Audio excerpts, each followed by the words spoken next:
Dear students, good evening. मैं पीयूष कुमार त्रिपाठी स्वागत करता हूं आप सभी का अपने YouTube channel SCS EDU point पर। जैसा कि आप सभी लोगों को मालूम होगा कि इस समय हम लोग बोर्ड एग्जाम कैप्सूल श्रृंखला के तहत 2019 से 2023 तक के बोर्ड एग्जाम में आए हुए प्रश्न पत्रों को सॉल्व कर रहे हैं, जिसमें हम लोगों ने 2019 के प्रश्न पत्र को सॉल्व कर लिया है। अब हम लोग 2020 के प्रश्न पत्र को सॉल्व कर रहे हैं। तो आइए बिना देर किए हुए हम लोग आज की क्लास को शुरू करते हैं। आज की क्लास का हमारा अधिकांश सवाल सेट नंबर 2 से रहेगा और कुछ सवाल सेट नंबर 1 से रहेंगे। तो आइए बिना देर किए हुए हम लोग आज की क्लास को शुरू करते हैं। तो देखिए, आज की क्लास का आपका सबसे पहला सवाल,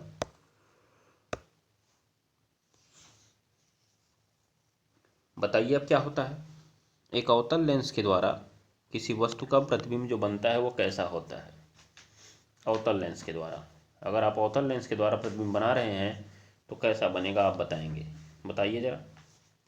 आपको मालूम होना चाहिए कि जो हमारा अवतल लेंस होता है वो किरणों को वास्तव में कभी नहीं मिलाता है। ठीक है, तो मैं आपको एक स्ट्रक्चर बना के दिखाता हूँ। ये आपका एक अवतल लेंस है, ये इसकी प्रकाशीय कक्ष है। उसके बाद यहाँ पर ये इसका मुख्य फोकस है, मुख्य फोकस। और उसके बाद आप देखेंगे कि इधर साइड में भी इसका एक फोकस होता है जिसे आप F1 कहते हैं और ये आपका F2 होता है। ठीक है, ये बात को ध्यान में रखिएगा। अब आप अगर यहाँ पे कोई भी वस्तु रखते हैं तो ज़रा देखिएगा, आप अगर कोई वस्तु रखते हैं तो क्या होता है। यहाँ से जाती है, बीच से इसकी प्रकाशीय कक्ष को भेज दीजिए, यहीं पे उसका प्रकाशीय केंद्र है। यहाँ से सीधा प्रकाशीय कक्ष तक जाती है, फिर इधर मुड़ जाती है। तो जब पीछे आती है तो वो मुख्य फोकस से जाती हुई दिखती है, अर्थात F2 से।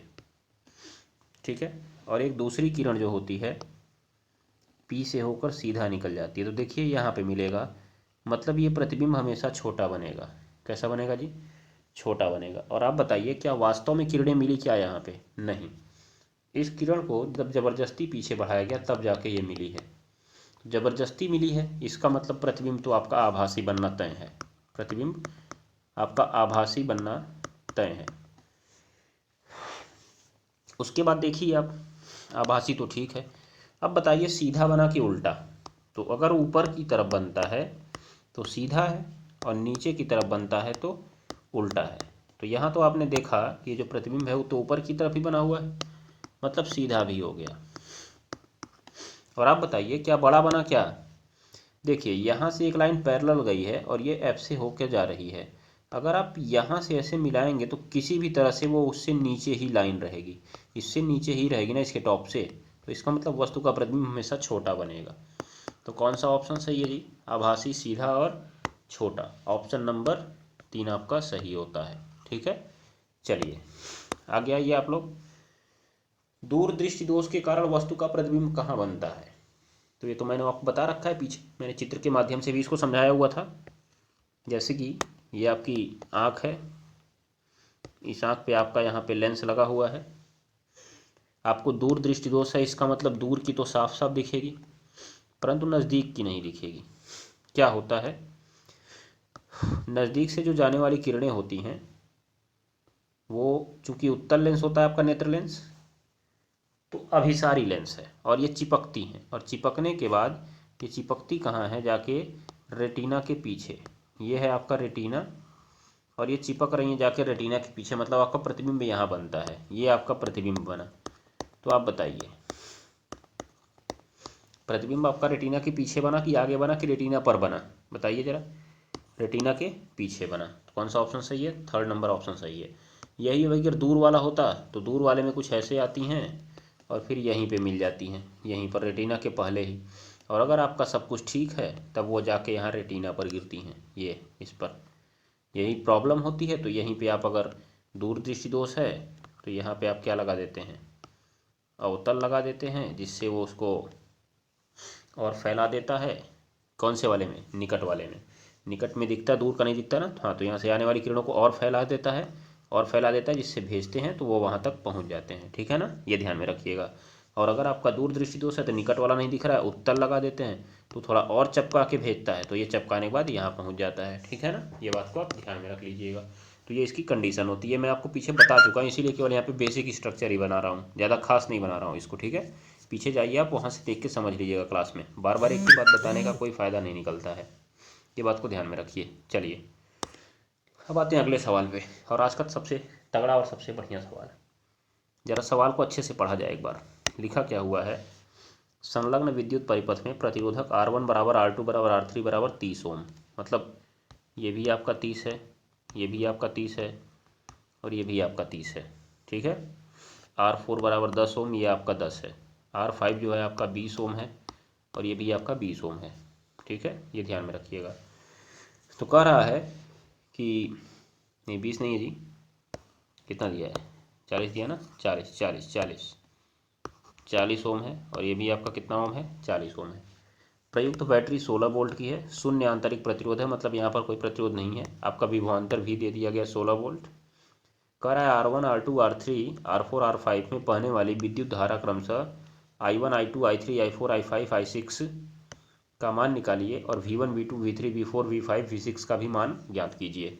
तो एक बात तो देख लीजिए कि समांतर क्रम में विभवांतर समान रहता है, तो ये तीन लोग समांतर क्रम में, अर्थात तीनों का विभव समान रहेगा। ये दो समांतर क्रम में, दोनों का विभव समान रहेगा। और श्रेणी क्रम में धारा समान रहती है, तो इन तीनों की संयुक्त धारा, इसकी धारा और इन दोनों की संयुक्त धारा समान रहेगी। ठीक है, ये बात को आप ध्यान में रख सकते हैं। तो आइए जरा देखा जाए कि इस सवाल को हम लोग लगाएंगे कैसे। तो मैं आपको बता दूं कि अगर आप इस सवाल को लगाना चाहते हैं तो सबसे पहले इस सवाल का तुल्य प्रतिरोध निकालिए। तो आप चलिए अपनी बैटरी के पास से, यहाँ से ऐसे चलेंगे, यहाँ पे आप पहुँचे, यहाँ से देखिए 3 तार निकल गए। जब एक ही जगह से कई तार निकले तो समझ जाइए सब के सब समांतर क्रम में हैं। अब अगर 3 तार निकले, तीनों समांतर क्रम में हैं, तो तीनों को आप पकड़ लीजिए, पहले तीनों को आप पकड़ लीजिए और लिखिए कि चूँकि R1 R2 R3 समांतर क्रम में हैं,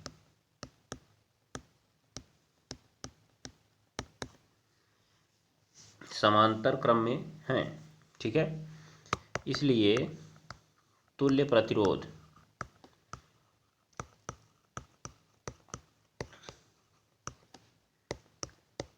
एक बट्टे R डैश हम मान लेते हैं इसको।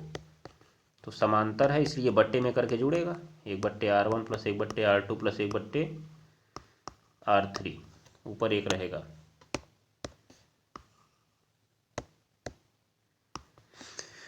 अब तीनों 10 ओम के हैं, तो 1/10 प्लस 1/10 प्लस 1/10 हर बराबर है, तो अंश जुड़ जाएगा, सीधे सीधे आ जाएगा 3 बट्टे कितने ओम के हैं जी, तीनों 30-30 ओम के हैं जी, तीनों 30-30 ओम के हैं, 30-30 ओम, तीनों का वैल्यू 30-30 ओम रखिए। क्या हो जाएगा, 30-30 फिर 30, तो आपका हो जाएगा 3/30। कटेगा आपका जब आंसर तो कितना आएगा, 3 एक कम 3, 3 से 10 बार में 30। ये आपका किसके बराबर आया जी, 1/R डैश के बराबर आया। तो आप ज़रा इसको सॉल्व कर लीजिए। 1/R डैश बराबर जब आया आपका 1/30, तो पलट देंगे तो आपको R डैश मिल जाएगा 30 ओम। ठीक है, उसके बाद और देख लीजिए आप परिपथ में, फिर चलिए, फिर यहाँ तक आपका हो चुका है, यहाँ से आप आ गया, ये आपको सीधा मिल गया, फिर से कोई मतलब नहीं है इसको। यहाँ पे चले आइए आप, यहाँ से देखिए फिर 2 तार निकले, अर्थात फिर 2 लोग समांतर क्रम में हैं, इनको फिर हल करिए, R5 और R6, R5 और R6। देखिए चूँकि R5 व R6 किस क्रम में है, समांतर क्रम में है,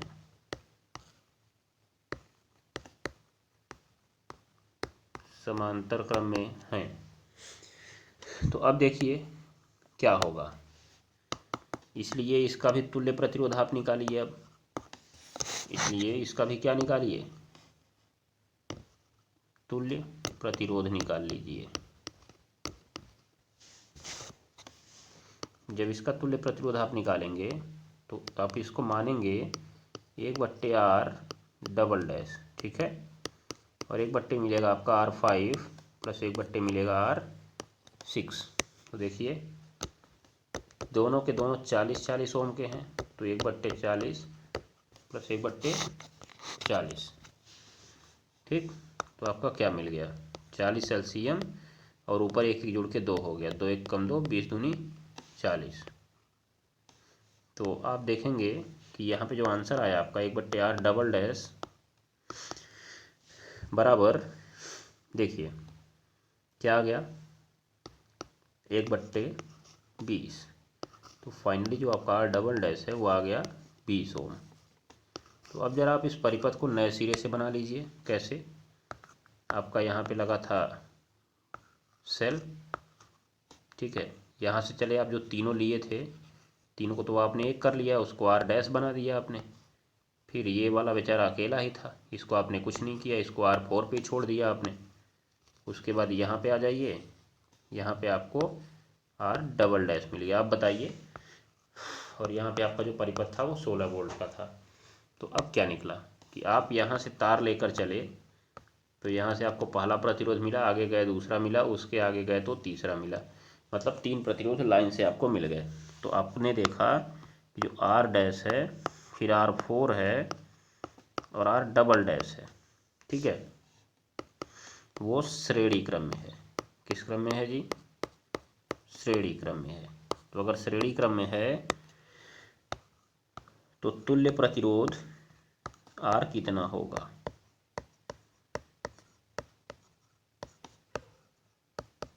R बराबर R dash plus R4 plus R double dash, ठीक है। तो क्या हो जाएगा जी, R डैश कितना होगा, R डैश आपने निकाला ना 10 आया था, R4 भी आपका 10 था और R डबल डैश 20 आया था। तो टोटल R बराबर आपका आ गया 40 ओम। और जो आपका बैटरी का विभव है वो है 16 वोल्ट। मतलब पूरी बैटरी में जो धारा बहेगी वो इनके अनुपात के बराबर बहेगी अब, क्योंकि ये आपका विभव V हो गया है। अब प्रवाहित धारा I, प्रवाहित धारा I निकालिएगा। प्रवाहित धारा I बराबर क्या फॉर्मूला होता है ज़रा बोलिए तो, V/R। तो I इज इक्वल V/R। तो V का वैल्यू मिल गया आपको 16 और R का वैल्यू मिल गया 40। 8 दूना 16, 8 पच्चे 40। तो I बराबर आ गया आपका 2/5 एम्पियर, 2/5 एम्पियर। अब पूरे परिपथ में आपकी जो धारा बहेगी वो 2/5 एम्पियर की बहेगी। तो जब तक श्रेणी क्रम मिलेगा तब तक आपकी धारा समान रहेगी, लेकिन समांतर क्रम आने पे धारा बढ़ जाएगी। तो यहाँ आप देखिए ज़रा, ये श्रेणी क्रम है, ये श्रेणी क्रम है, ये श्रेणी क्रम है, मतलब तीनों को मिलने वाली जो धारा है वो कितने एम्पियर की है, 2/5 एम्पियर की है। परंतु इसमें 3 लोग समांतर क्रम में थे, इनकी धारा बदलेगी। इसमें 2 लोग समांतर क्रम में थे, इनकी धारा बदलेगी, ठीक है ना। ये बात को आप ध्यान में रख लीजिएगा।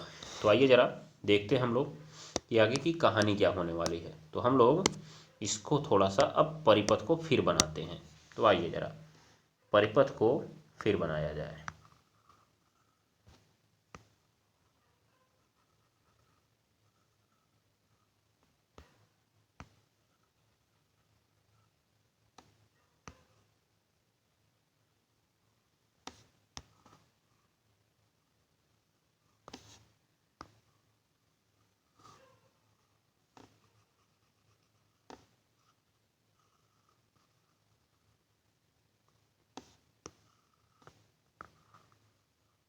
तो ये हो गया आपका परिपथ। एक बार फिर, तो आपने देखा यहाँ पे R1 था, ये R2 था, ये R3 था, ठीक है। उसके बाद ये आपका R4 था, ये आपका R5 था और ये आपका R6 था।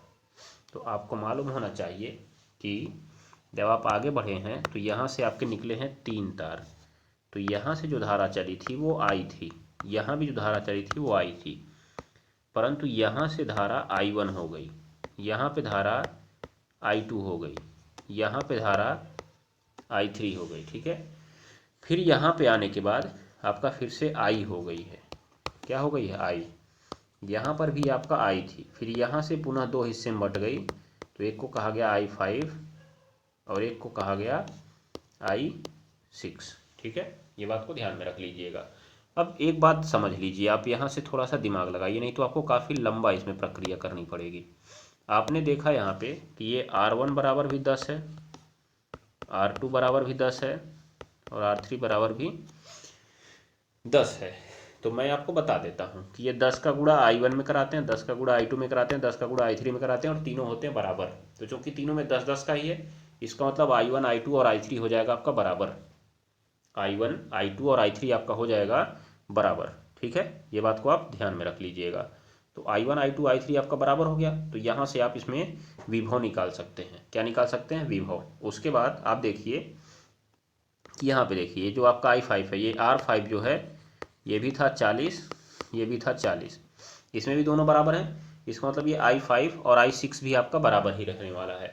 और इस R4 का जो चिंता तो करनी नहीं है आपको, क्योंकि R4 तो 10 ओम है, भले ही 10 ओम है लेकिन इसे श्रेणी क्रम में पड़ रहा है, इसीलिए इसमें धारा वही 2/5 एम्पियर की प्रवाहित होगी। ठीक है, तो हम लोग यहाँ पे देखेंगे, पहले लिखेंगे चित्र से, हम लोग लिखेंगे चित्र से जो धारा I है वो पहले 3 हिस्से में बटी है, I1 प्लस I2 प्लस क्या I3 में। ठीक है, 3 हिस्से में आपकी बट गई है धारा। अब आगे अगर जब आप बात करेंगे तो ये 3 हिस्से में बट गई है, तो तीनों हिस्से हैं कैसे? क्योंकि आपने देखा पहला वाला 10 ओम में जा रहा है तो 10 I1, दूसरा वाला भी 10 ओम में जा रहा है 10 I2, तीसरा वाला भी 10 ओम में जा रहा है तो 10 I3 कर लीजिए। ठीक है, 10 से 10 आपका गया कट। ठीक, तो आपका निकल गया I1 बराबर I2 और बराबर I3। ठीक है, तो आप यहाँ पे अगर रखेंगे तो I का मान तो आपका था 2/5 एम्पियर, और आपका जो I1 था, I2 की जगह भी I1 रख दीजिए और I3 की जगह भी I1 रख दीजिए, तो आपका मिल गया 2/5 बराबर 3 I1। कितना I1 मिल गया जी? 3 I1 मिल गया। ठीक है, तो 2 बट्टे आपने कर देना इसको 5 × 3 बराबर I1, तो I1 बराबर आपका आ गया 2/15 एम्पियर। ठीक है, अब मतलब ये I1 ही नहीं आया, आपका I1 भी यही है, I2 भी यही है और I3 भी यही है। कितना एम्पियर है? 2/15 एम्पियर। ठीक है, अब उसके बाद चलिए ज़रा आगे देखिए आप लोग, R4 और I5। फिर देखिए अब चित्र से, चित्र से देखिए, यहाँ से आ जाइए आप, यहाँ पर जो आपका I आ रहा था यहाँ से, देखिए यहाँ से ये फिर से 2 हिस्से में बटा, एक I5 में और एक I6 में। मतलब I बराबर फिर से होगा I5 प्लस I6, I बराबर आपका फिर से होगा I5 प्लस I6। फिर एक बात मैं आपको बताऊं कि जो I5 है वो कितने ओम के प्रतिरोध में जा रहा है? 40 वाले में जा रहा है। I5 40 में जा रहा है, I6 भी 40 में जा रहा है, तो मतलब 40 में I5 का गुण करिए, 40 में I6 का गुण करिए। जानते हैं क्यों कर रहे हैं? क्योंकि V बराबर होता है I into R, I into R, तो I धारा है, R प्रतिरोध है, तो आपको ऐसा कर लेना। क्यों? क्योंकि विभव समान रहता है समांतर क्रम में। तो अब देख लीजिए आप कि यहाँ से जो आपका 40 I5 है वो 40 I6 के हो जाएगा बराबर।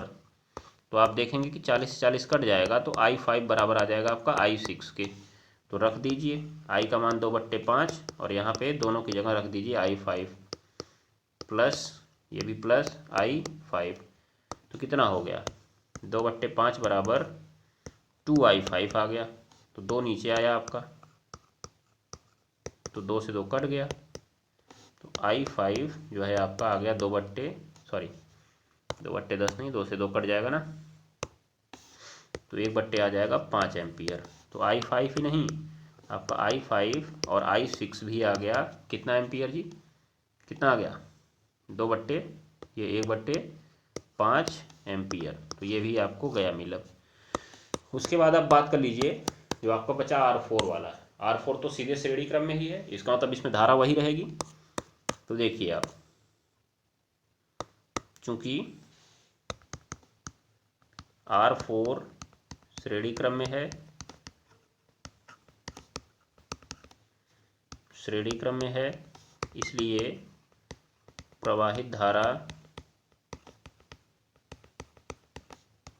इसमें I4 जो जा रहा था वो I के ही बराबर रहेगा, क्योंकि श्रेणी क्रम में है। श्रेणी क्रम में धारा समान रहती है, आपको मालूम होना चाहिए।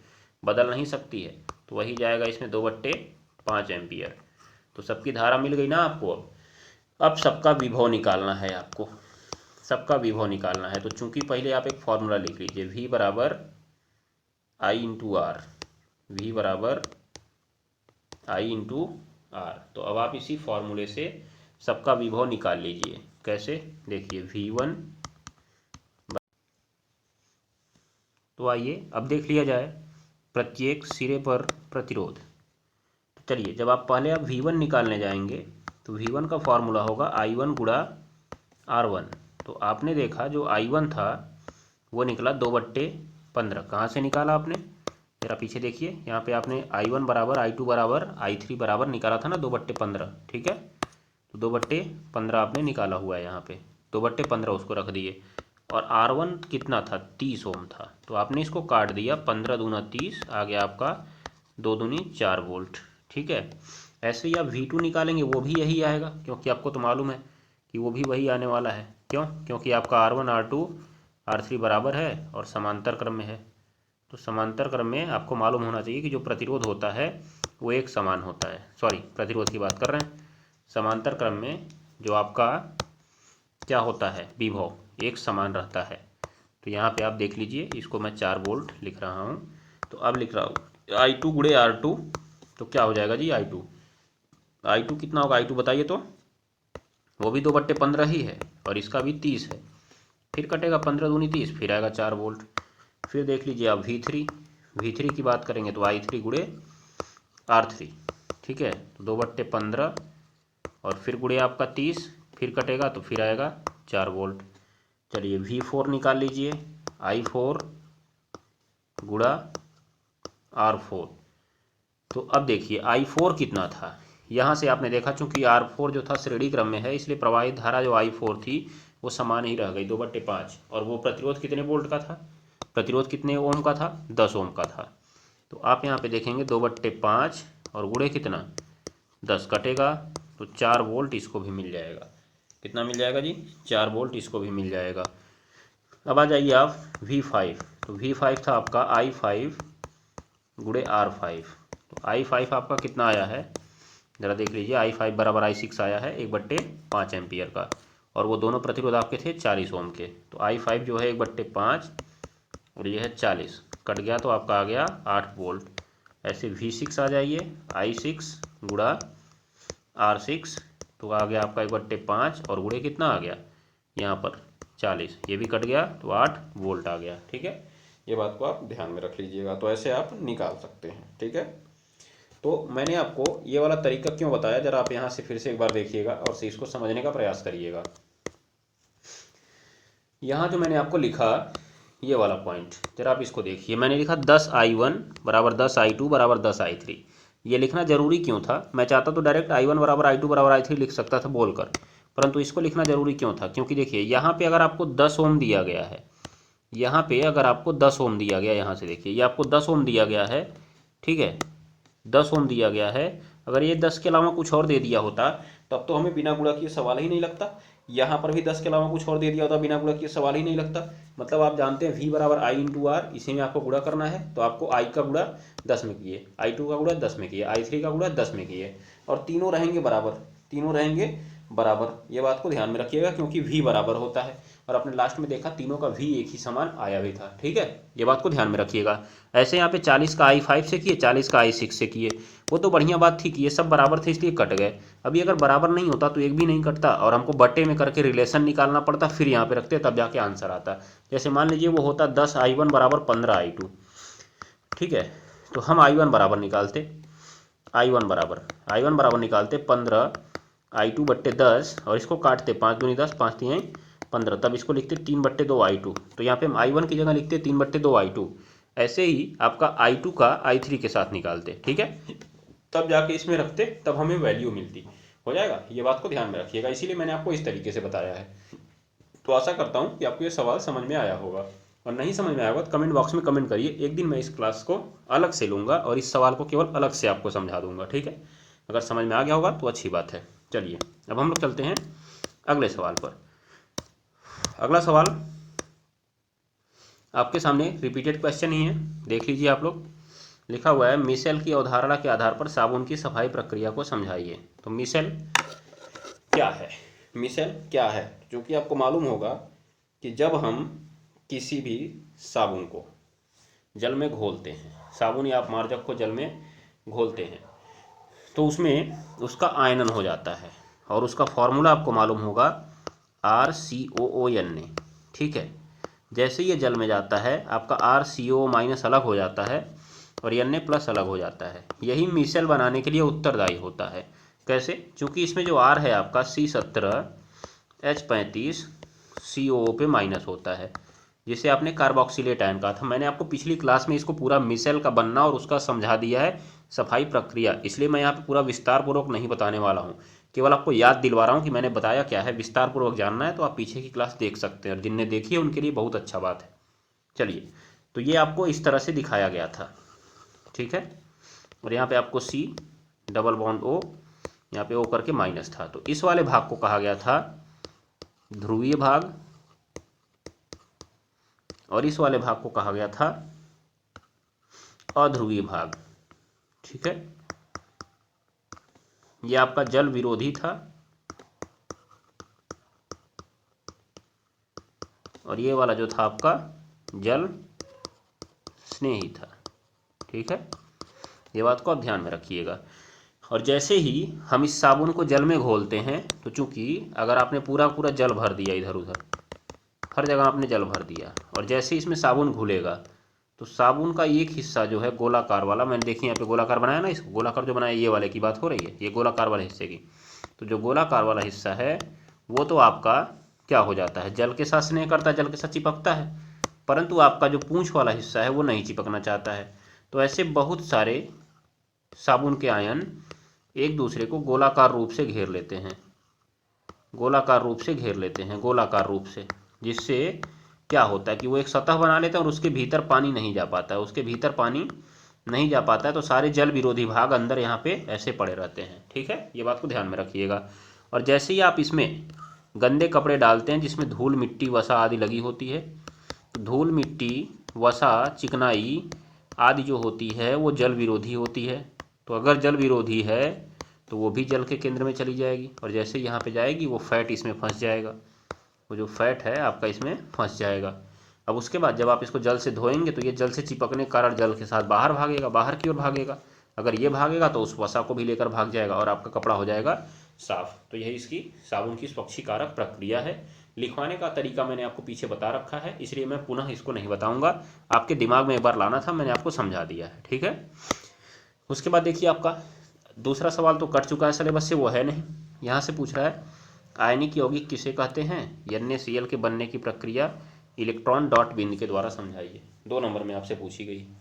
तो देखिए जरा, सबसे पहले तो आप लिख लीजिए कि भैया आयनिक यौगिक है क्या,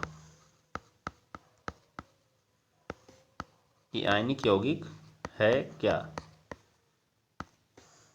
ठीक है, तो मैं बता देता हूं आपको आयनिक यौगिक। लिखिए 2 या 2 से अधिक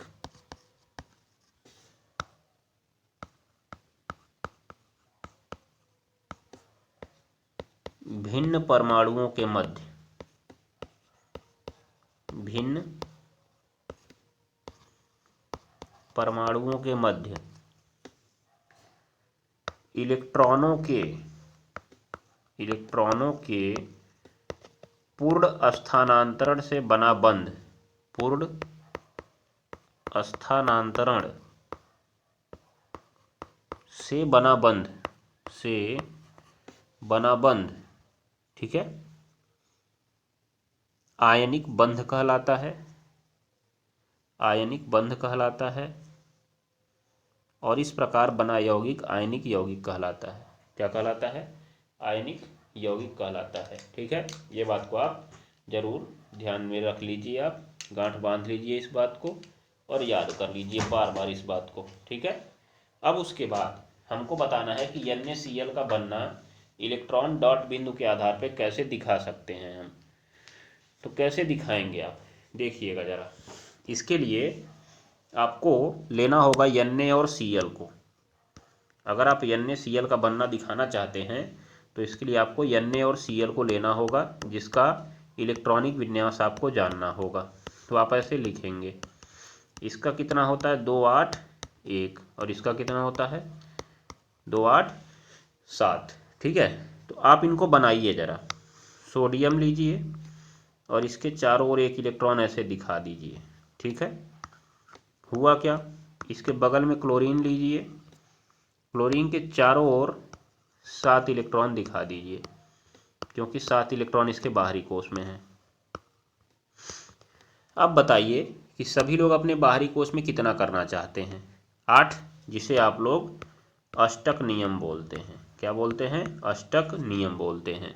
तो इसके बाहरी कोश में तो 1 है, ये 7 ग्रहण कर नहीं पाएगा, इसीलिए उस अपने एक इलेक्ट्रॉन को निकाल देता है। अगर निकाल दिया तो अब 8 दिखने लगा, नहीं दिखने लगा, इसका 7 है, इसको 1 मिल जाए तो 8 हो जाएगा। तो वही यहाँ से निकल कर इस 7 वाले के पास चलाता है और इसका हो जाता है 8। तो समझिए सोडियम का इलेक्ट्रॉन यहाँ से निकलेगा और Cl के पास चला आएगा।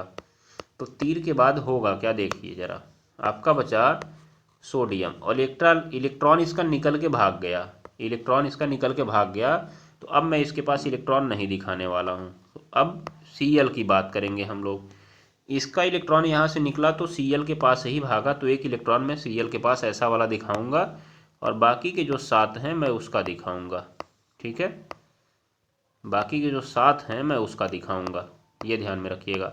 अब देखिए Cl के डिब्बे में कितने हो गए, 8 हो गए। सोडियम का भाग गया, सोडियम का भाग गया तो अब इसका आप लिख देंगे 2,8 और इसके में घुस गया तो 2,8,8 हो गया इसका भी। अब इसके ऊपर कोई इलेक्ट्रॉन नहीं बचा तो प्लस चार्ज लगा दीजिए, इसने एक इलेक्ट्रॉन ले लिया था उसका तो उसके ऊपर माइनस चार्ज लगा दीजिए। इस प्रकार आपका Na प्लस और Cl माइनस आपस में आयनिक बंध से बंध गए। यही हो गया इलेक्ट्रॉन बिंदु संरचना। तो हमेशा एक काम किया करिए, जब आयनिक बंध बनाना हो तो एक लोग का बनाइए, दूसरे का बनाइए, जिसको त्यागना है वहाँ से निकाल के जिसको ग्रहण करना है उसके पास भेज दीजिए। ठीक है, ये बात को ध्यान में रखिएगा। ये भी सवाल मैंने आपको पीछे बता रखा था। चलिए अब यहाँ पे देख लीजिए आपका फिर रिपीटेड क्वेश्चन। एथेनोइक अम्ल के 3 रासायनिक गुणों का रासायनिक समीकरण लिखिए और एक उपयोग भी लिखिए। तो ये आप लिख सकते हैं, यहाँ पे फिर मुझे इसको बताने की ज़रूरत नहीं है, क्योंकि ये अम्ल है तो किससे क्रिया करेगा, एक तो क्षार से क्रिया करके लवण प्लस जल बना देगा, दूसरा धातु से क्रिया करेगा और कौन सी गैस को निष्कासित करेगा जी, हाइड्रोजन गैस को, तीसरा नंबर एल्कोहल से क्रिया करके एस्टर बनाएगा, जिसे आप लोगों ने क्या नाम दिया हुआ है, एस्टरीकरण नाम दिया हुआ है। तो 3 रिएक्शन हो गए इसके, क्षार, उसके बाद धातु से, फिर एस्टरीकरण। और इसका उपयोग किस रूप में होता है जी, उपयोग होता है सिरके के रूप में। ठीक है ना, ये बात को ध्यान में रख लीजिएगा बस।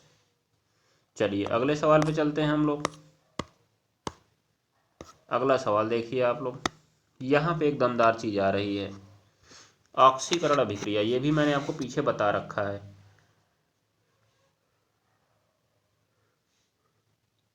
तो ऑक्सीकरण अभिक्रिया पर आपको टिप्पणी लिखनी है। ऑक्सीकरण अभिक्रिया पर आप टिप्पणी लिखना चाहते हैं तो पहले आपको ऐसे हेडिंग लिखना पड़ेगा, ऑक्सीकरण। तो इसके अंदर परिभाषा क्या लिखेंगे, वह प्रक्रिया जिसमें पहला नंबर ऑक्सीजन का योग हो, दूसरा नंबर हाइड्रोजन पृथक हो, तीसरा नंबर विद्युत ऋणात्मक अवयव का अनुपात बढ़े, और चौथा नंबर लिख लीजिएगा विद्युत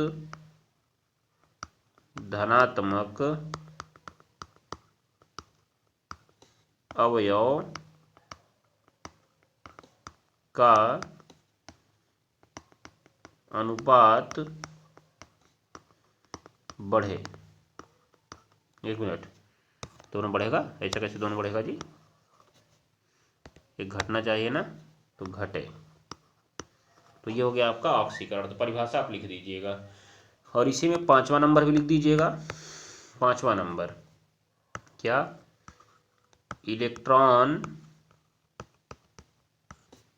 का त्याग हो, इलेक्ट्रॉन का त्याग हो, क्या कहलाती है, ऑक्सीकरण कहलाती है। हो गया, ऑक्सीकरण कहलाती है। ये बात को ध्यान में रख लीजिएगा। कुछ रिएक्शन में आपके मैं उदाहरण भी लिख देता हूँ। जैसे आपका सोडियम था, सोडियम ने अपने में ऑक्सीजन जोड़ लिया तो बन गया आपका Na2O, सोडियम ऑक्साइड बनता है। तो यहाँ पे 4 आपको करना पड़ेगा, यहाँ भी 4 करेंगे तब आपका 2 ऑक्सीजन जाके हो पाएगा। है ये क्या कर रहे हैं जी, उल्टा 4 करेंगे, वहाँ पे 2 करेंगे, 2, यहाँ पे आप कितना करेंगे, 2 करेंगे, तब जाके बराबर होगा। दूसरा देखिए, हाइड्रोजन आयोडाइड, इसको हम लोग गर्म कर देते हैं। जैसे ही गर्म करते हैं इसका H2 और I2 अलग हो जाता है। देखिए आयोडीन से हाइड्रोजन हो गया अलग, इसका मतलब ये ऑक्सीकरण है।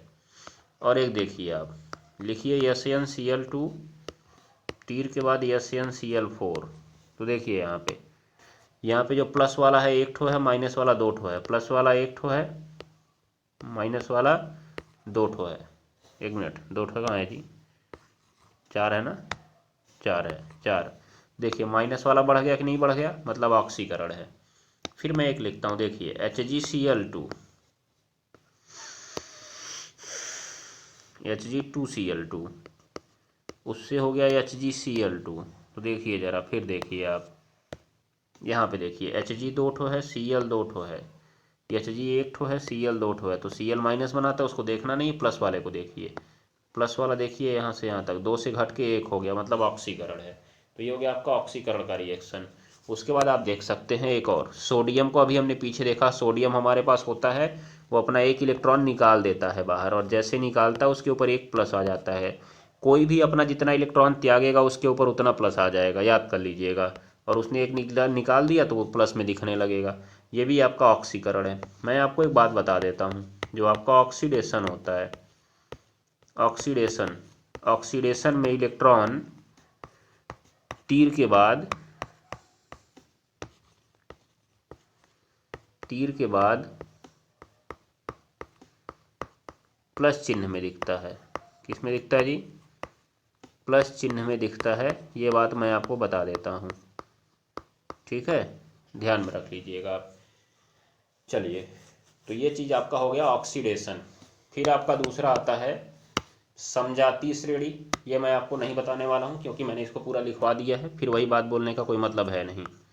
समजातीय श्रेणी जिसमें आपको मालूम है जिसके सदस्यों में CH2 का अंतर होता है और अणुभार में 14 का अंतर होता है। अणुभार में किसका अंतर होता है, 14 का अंतर होता है, समजातीय श्रेणी कहलाती है। हमारा इंपॉर्टेंट चीज़ है कि एल्डिहाइड, कीटोन तथा कार्बोक्सिलिक अम्ल के नाम की IUPAC पद्धति लिखना है, ठीक है। तो आप पहला नंबर जब देखेंगे एल्डिहाइड, क्या देखेंगे जी, एल्डिहाइड देखेंगे आप, एल्डिहाइड। तो एल्डिहाइड के नामकरण की जब आप IUPAC पद्धति देखेंगे तो आप लिखेंगे कि चूंकि इसका सामान्य सूत्र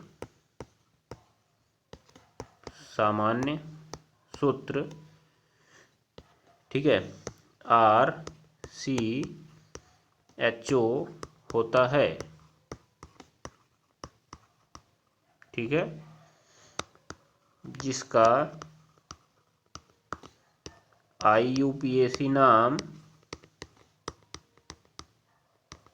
जानते हैं क्या होता है, एल्केनल होता है।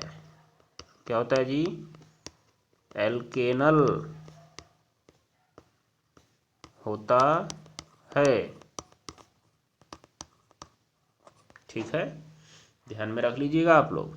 जैसे जैसे जैसे करके कुछ उदाहरण लिख दीजिएगा। क्या लिखेंगे आप लोग,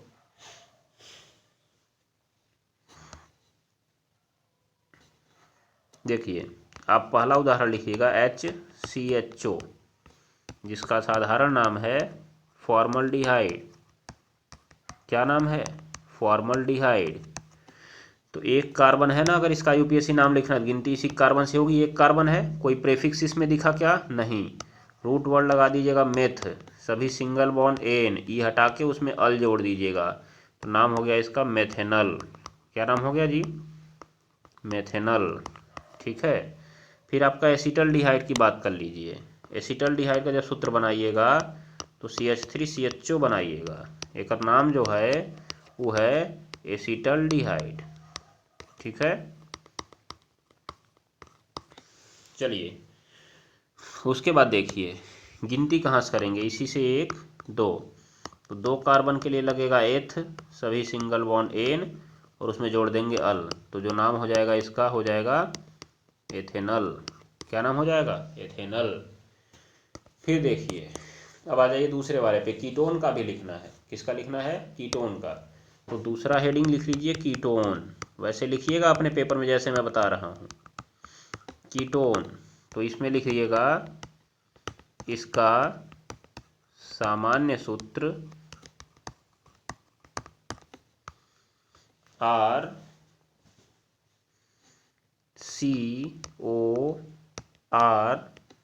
होता है। ठीक है, होता है, होता है, जिसका आईयूपीएसी नाम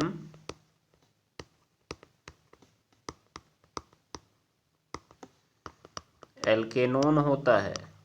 एल्केनोन होता है।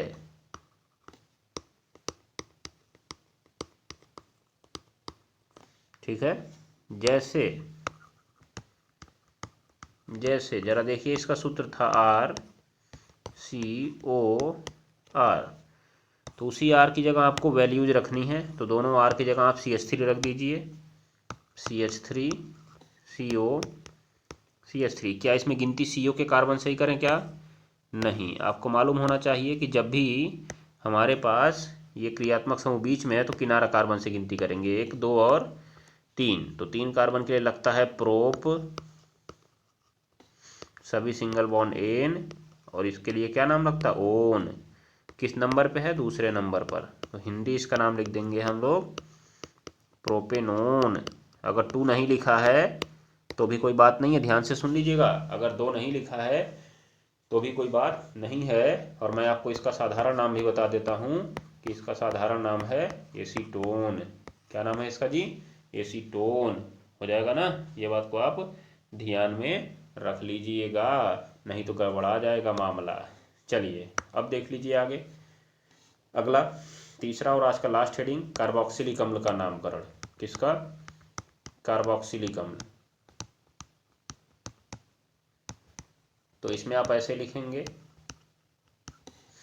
इसका सामान्य सूत्र RCOOH होता है, RCOOH होता है, और जो आईयूपीएसी नाम है, आईयूपीएसी नाम एल्केनोइक अम्ल होता है। क्या होता है जी? एल्केनोइक अम्ल होता है। ठीक है, ये बात को ध्यान में रख लीजिएगा। जैसे जैसे देखिए HCOOH,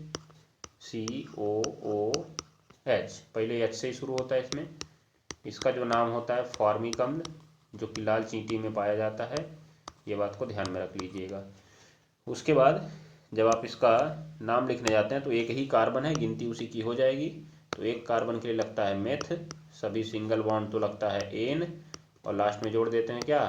ओइक एसिड, अर्थात हिंदी में बोलते हैं मेथेनोइक अम्ल। क्या बोलते हैं?